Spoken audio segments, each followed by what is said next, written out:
सो ऐसा है, देखो धमाकेदार आईपीओ आ रहा है। अभी के टाइम में जीएमवी 43 रुपीज शो कर रहा है। 3 तारीख से आईपीओ आएगा और परसेंटेज देखो भाई 35% का लिस्टिंग गेन शो कर रहा है। एंड जो आईपीओ साइज है वो है 921.81 करोड़ का, मतलब ऑलमोस्ट 1000 करोड़ के आसपास का टोटल आईपीओ साइज है। भाई इतना छोटा सा आईपीओ में मिलता नहीं अप्लाई करने से। उनमें से देखो ऑलमोस्ट 700 करोड़ का जो है ये फ्रेश इशू है और 251.81 करोड़ का जो है ऑफर फॉर सेल है। रेवेन्यू एक साल में 3% से डिक्रीज हुआ है। वहीं पे देखा जाए तो प्रॉफिट आफ्टर टैक्स भी 619% से डिक्रीज हुआ है।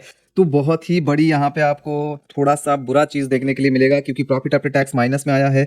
71 करोड़ था, वहीं से 102 करोड़ पे पहुंच गया है माइनस में। प्रॉफिट आफ्टर टैक्स की बात कर रहा हूँ। 200 करोड़ का सरप्लस है, 533 करोड़ का इसके ऊपर बोरोइंग है। दैट्स वाई यहाँ अगर की फीचर्स देखो तो आरओई माइनस में है और भाई डेट टू इक्विटी भी 1 से थोड़ा सा कम है, मतलब ठीक ठाक चलेगा।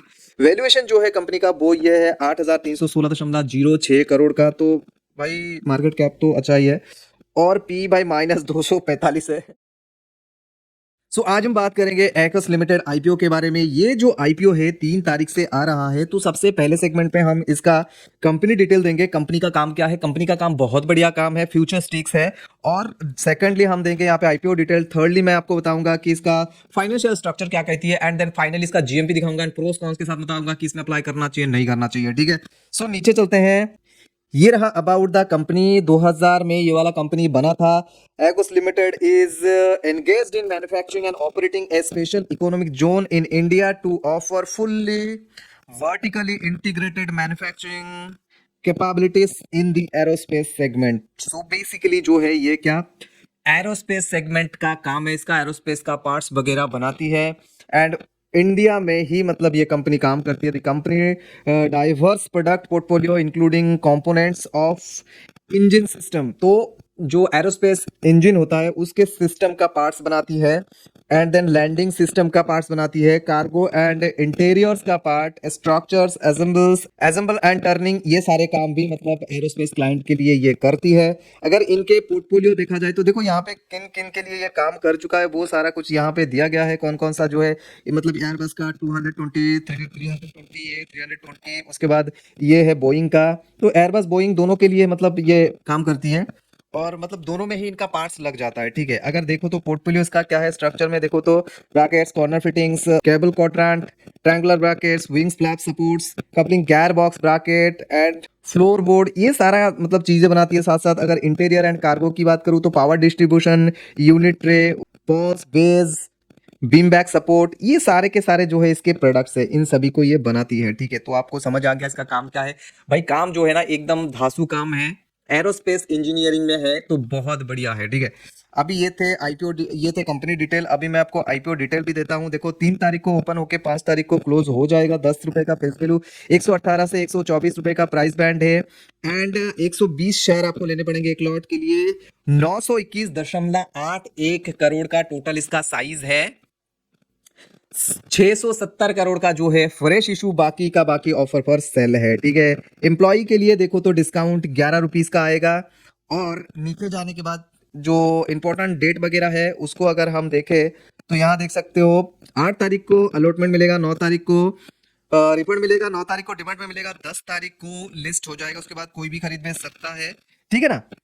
और अगर हम प्रोमोटर होल्डिंग भी देखें तो प्रोमोटर यहाँ पे लंबा चौड़ा प्रोमोटर लिस्ट है, आप वीडियो को पॉज करके पढ़ सकते हो। यहाँ देखो अभी इनके पास 64.48% का स्टेक अभी है। आफ्टर जो आईपीओ है वो मतलब घट जाएगा थोड़ा सा, लेकिन फिर भी अबाउट 50% प्रोमोटर के पास है, मतलब कंपनी अच्छा है, एकदम बेकार नहीं है। ठीक है, ये थे आईपीओ डिटेल। अभी मैं कंपनी के फाइनेंशियल डिटेल भी आपको दिखाता हूँ क्या कहता है।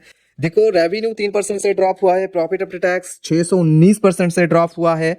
तो बहुत ही मतलब एक अच्छा बात हम नहीं कह सकते। 2023 से 24 मार्च से सितंबर का एंड वहीं से भाई मार्च 31 2025 का। तो क्वार्टर ऑन क्वार्टर बेसिस पे भी यहाँ पे दिया गया है। देखो ईयर ऑन ईयर बेसिस के साथ साथ क्वार्टर का दिया गया है, यहाँ से यहाँ क्वार्टर का दिया गया है। तो अगर आप देखोगे सबसे पहले एसेट की बात करूँ 2023 से, देखो 2023 में जो है ये था 1321 करोड़, वहीं से 2024 में 1822 करोड़ पे पहुंच जाती है। लेकिन सेम ईयर में 1863 करोड़ बनती है सितंबर के महीने में, वहीं से ये घट जाती है। भाई देख थोड़ा सा घटती है लेकिन यहाँ पे ठीक ठाक है। सितंबर से सितंबर अगर हम ले ले तो यहाँ पे अच्छा खासा आपको जंप दिखेगा।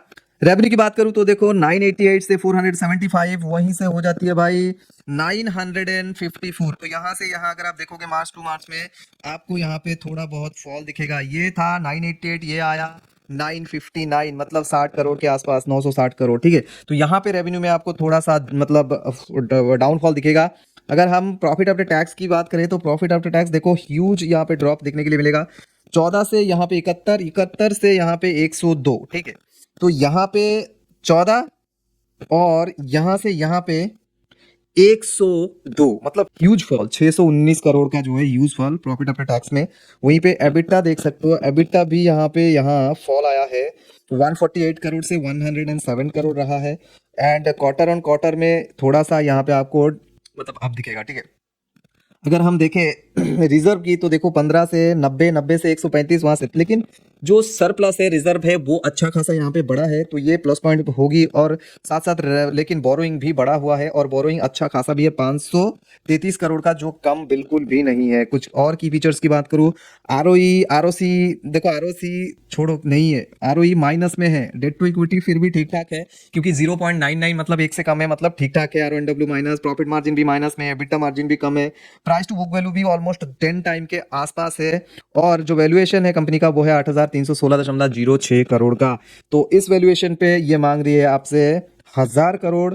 सो लेकिन यहाँ पे जीएमपी तो अच्छा खासा शो कर रहा है। देखो कंपनी तो वैसे अच्छा ही है, लेकिन ये लॉस मेकिंग कंपनी है, प्रॉफिट नहीं बना पा रही है। ईपीएस माइनस में है, पी बाई 245 माइनस में है। तो आप समझ सकते हो, सारे चीजें देखने के बाद आपको क्या समझ आता है यहाँ पे।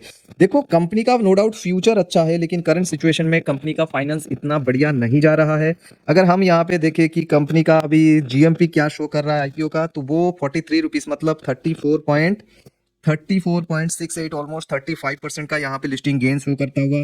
तो ओवरऑल मैं आपको एक ही बात यहाँ पे बताना चाहूंगा, कंपनी का फ्यूचर अच्छा है, लेकिन हम फ्यूचर देख के तो नहीं लेने वाले हैं कंपनी को।